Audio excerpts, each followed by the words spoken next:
Hello दोस्तों, आपका स्वागत है हमारे यूट्यूब चैनल पर। आज हम करेंगे आर्मी जीडी सोल्जर का एआरओ जोधपुर 2021 का प्रीवियस ईयर क्वेश्चन पेपर। तो चलो करते हैं स्टार्ट। ये हमने हिंदी चूज कर ली।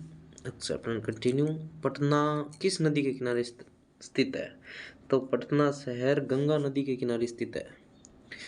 वंदे मातरम के लेखक कौन है? तो वंदे मातरम के लेखक हैं Bankim Chandra Chatterjee. Gateway of India कहाँ स्थित है? गेटवे ऑफ इंडिया भारत के शहर मुंबई में स्थित है और इंडिया गेट दिल्ली में स्थित है, तो कंफ्यूज नहीं होना है। भारत का प्रथम नागरिक कौन है? तो भारत का प्रथम नागरिक हमारे देश के राष्ट्रपति होते हैं। निम्नलिखित में से किस राज्य की जनसंख्या सर्वाधिक है? तो हमें पता है कि सर्वाधिक जनसंख्या हमारे उत्तर प्रदेश राज्य की है। सारा मरुस्थल कहाँ स्थित है? तो सारा मरुस्थल उत्तरी अफ्रीका में स्थित है। लाला लाजपत राय की मृत्यु निम्नलिखित में से किस घटना से संबंधित है? तो लाला लाजपत राय की मृत्यु साइमन कमीशन 1928 से संबंधित है। जब साइमन कमीशन भारत आए, जिसे श्वेत कानून कहा गया, उसमें लाला लाजपत राय की हत्या कर दी गई लाठियों से पीट पीट कर। सबसे पुराना वेद? तो सबसे पुराना वेद ऋग्वेद है। वेदों की संख्या 4 है। सबसे पुराना ऋग्वेद व सबसे नया अथर्ववेद है। निम्नलिखित में से कौन सा सही नहीं है? तो काजीरंगा राष्ट्रीय उद्यान असम सही है। जिम कॉर्बेट उत्तराखंड सही है। टिहरी बांध उत्तराखंड सही है। तो हीराकुंड बांध मध्य प्रदेश में नहीं है, यह है उड़ीसा में है। ईस्ट इंडिया कंपनी के आगमन के समय भारत का शासक कौन था? तो ईस्ट इंडिया कंपनी 1600 ईस्वी 1606 के आसपास भारत का शासक था जहांगीर।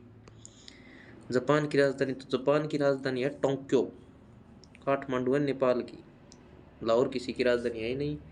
लाहौर एक पाकिस्तान का शहर है। दक्षिण अफ्रीका के पहले अश्वेत राष्ट्रपति कौन थे? तो दक्षिण अफ्रीका के पहले अश्वेत राष्ट्रपति थे नेल्सन मंडेला। अंडमान और निकोबार द्वीप समूह की राजधानी क्या है? अंडमान और निकोबार द्वीप समूह की राजधानी है पोर्ट ब्लेयर। विश्व की सबसे ऊंची चोटी कौन सी है? तो विश्व की सबसे ऊंची चोटी है माउंट एवरेस्ट। सिखों का पवित्र ग्रंथ कौन सा है? सिखों का पवित्र ग्रंथ है गुरु ग्रंथ साहिबा। इंसुलिन का स्त्राव क्या है? इंसुलिन का स्त्राव यह किससे होता है? यह हमारे अग्नाशय से होता है इंसुलिन का स्त्राव। बर्फ का गलनांक क्या होता है? बर्फ का गलनांक 0 डिग्री सेल्सियस होता है। जब वर्षा जल का पीएच मान 5 से कम हो जाता है तो इस प्रक्रिया को अम्लीय वर्षा कहते हैं। इसका आंसर होगा 5। हमारे शरीर में रोगों से लड़ने के लिए क्या होता है? तो हमारे शरीर में रोगों से लड़ने के लिए WBC श्वेत रक्त कोशिकाएं होती हैं।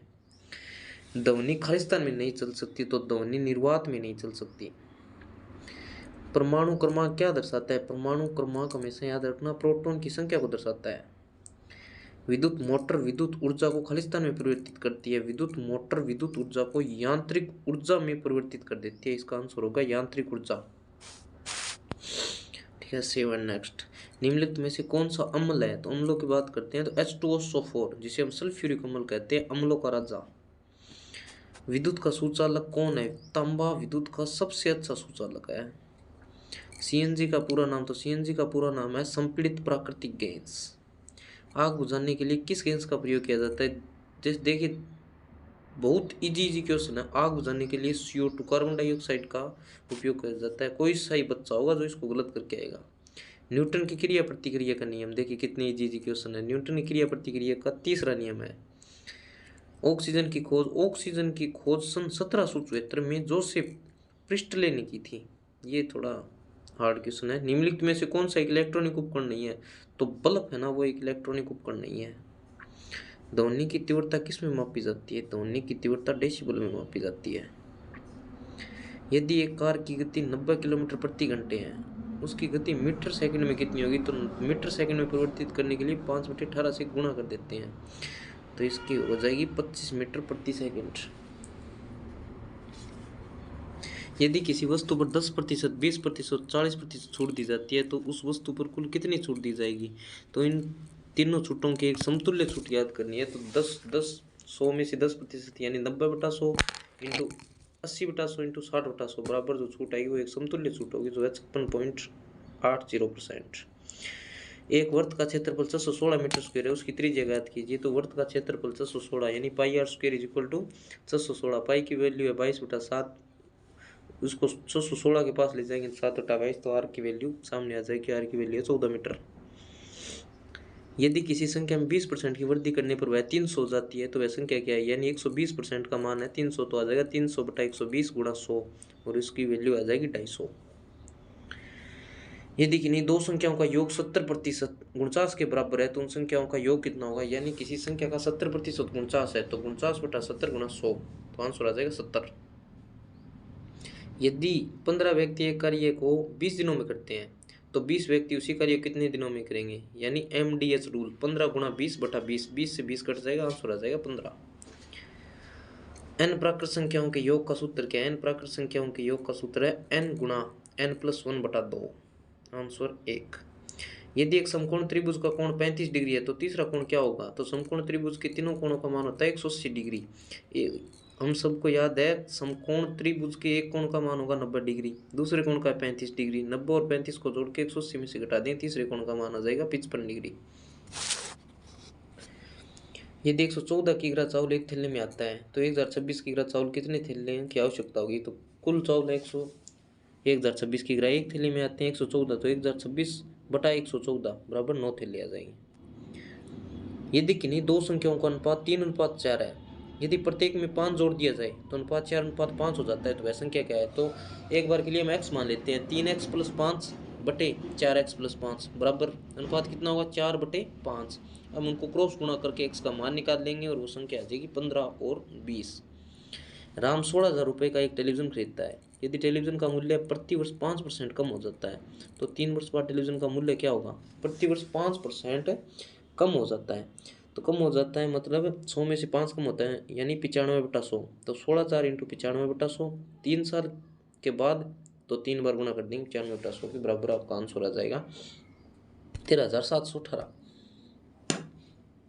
यदि एक कमरे की लंबाई 7 मीटर है और चौड़ाई 4 मीटर है, आपको कमरे की सतह को प्लास्टर करने में क्या खर्च आएगा, यदि प्लास्टर की कीमत 21.50 रुपये प्रति मीटर स्क्वायर है तो इसका क्षेत्रफल ज्ञात कर लेते हैं। आयत का क्षेत्रफल होता है लंबाई गुणा चौड़ाई, 7 गुणा 4 बराबर 28 और 28 को 21.50 से गुणा कर देते हैं तो इसका आंसर आएगा 602 रुपये। यदि 4 छात्रों की लंबाई क्रमशः 140, 136, 142 और 140 सेमी है तो औसत लंबाई क्या होगी, सबसे इजी क्वेश्चन मैथ का, चारों का जोड़ करके इसमें 4 का भाग दे देते हैं तो आंसर आएगा 139.50। 583 का 43% का अर्थ होता है गुणा, यानी 583 गुणा 43/100 माइनस 401 गुणा 23/100, इसका आंसर निकाल लेंगे और इसका आंसर आएगा 158.46। यह सरलीकरण का क्वेश्चन है, बहुत इजी क्वेश्चन है, इसको हल कर लेंगे 1/4 + 1/4 + 1 + 1/2 + 1/2 + 2 और इसका आंसर आएगा 9/2। ये रीजनिंग आ गई है। रीजनिंग में अमेठी को 68 के रूप में लिखा जाता है, यानी जो इनके m 13 पे आ गया, जैसे A1 पर आ गया, T 20 पर आ गया, इन सब का जोड़ हो गया 13, m 13 पे 13 20 33 और 1 34, 34 को 2 से गुणा करते हैं 68। इसी प्रकार PAT P आ जाएगा 16 पर, T 20 पर 36, A1 पर 37, 37 को 2 से गुणा कराएंगे तो आएगा 74। कोट याद कीजिए, इन सब का अलग अलग कोट दिया गया है, जैसे G का 7 है, R का 5 है, E का 9 है, A का 8 है, T का 7 है, तो हमें 7 8 6 का कोट याद करना है। 7 होगा G का, 8 होगा A का और 6 होगा T का, जो हमें दिया गया है GAT। 1 3 6 10 खालिस्तान 21, पहले 2 की गैप, फिर 3 का, फिर 4 का, फिर आएगा 5 का 15, फिर 6 का 21, फिर आगे दिए गए 3 से 7 हुआ है मतलब 4 का गैप, 7 से 15 हुआ है मतलब 8 का गैप, 15 से 31 हुआ है मतलब 16 का गैप, 2 से गुणा करा देते हैं तो 16 की 2 से गुणा करेंगे 32, 32 को 31 में जोड़ेंगे तो 63 यानी 63।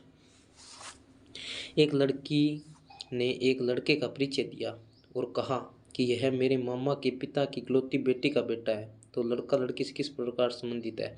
मान लीजिए लड़के आपकी बहन है, आपके बहन के मामा आपके मामा हो गए और उनके पिता आपके नाना हो गए और उनकी इकलौती बेटी आपकी मम्मी हो गई और आपकी मम्मी का बेटा यानी आपका भाई, तो वो लड़की उस लड़के का भाई है। बस इतना इजी क्वेश्चन है। हम इस क्वेश्चन पेपर को महज 20 या 25 मिनट में कर सकते हैं, तो घबराना नहीं है, टाइम बहुत है आपके पास। चलिए हम सबमिट करते हैं इसको, कितना स्कोर हुआ है हमारा देखते हैं। सभी क्वेश्चन किए टाइम हमने और ये रिजल्ट आपके सामने है। 100 में से 100 सभी के सभी क्वेश्चन सही है हमारे। तो देख लीजिए पेपर कैसा आता है। ये आपकी गणना हो गई और इस पे आपकी रैंक दिखा देते हैं कितने नंबर पे हैं। 9739 में से आप 1 नंबर पे हो और कट ऑफ 76 से 80 के बीच में जाती है। यदि आप क्वेश्चन सही तरीके से सॉल्व करते हैं तो आप यदि गुड में दौड़ करते हैं तो भी आपका सिलेक्शन कंफर्म हो जाएगा। धन्यवाद। चैनल को सब्सक्राइब करें, वीडियो को लाइक करें।